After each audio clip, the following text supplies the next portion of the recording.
He'll be on 20 million a year. It's Adrian Newey. Welcome back to Fog Racing. It's official. Well, not official yet. I feel like we've made this vid about a million times, but you know what? Sky Sports are reporting it. Autosport are reporting it.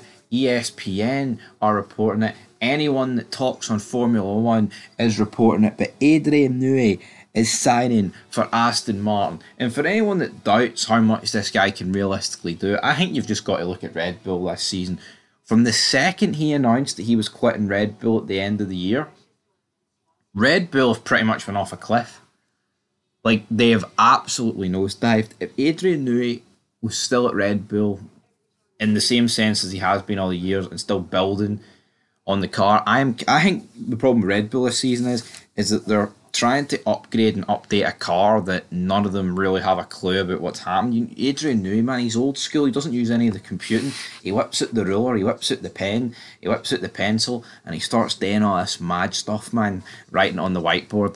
All the other teams are computer generated. I think Red Bull have absolutely bottled it big time here. And I say Red Bull, it's more Christian Horner with the allegations that came against him. But the problem is, with that, he's went to Aston Martin.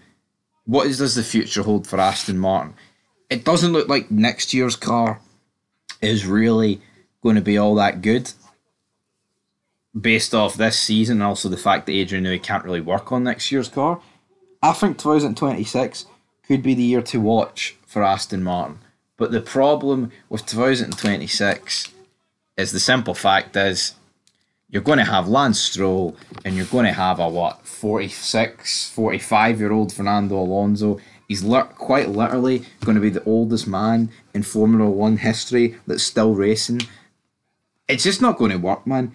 Alonso is obviously not as good as what he once was, and this is going to be 2 years down the line here. Lance Stroll, well, no one really knows when his prime or peak was, but I'm going to bet safe money that it's not going to be in 2 years, and it's still not going to be. And honestly, Lance Stroll's peak was probably. When was Lance Stroll's peak? I can't even say he had a peak, man. Probably his first season, you know. I'd probably say Lance Stroll's first season was his peak. Thought he was alright. Ever since then, he's pretty much nosedived, to say the least. But 20 million a year for Adrian Newey, that's pretty much the same as, you know, near enough your top drivers. Is that justified? I think it is.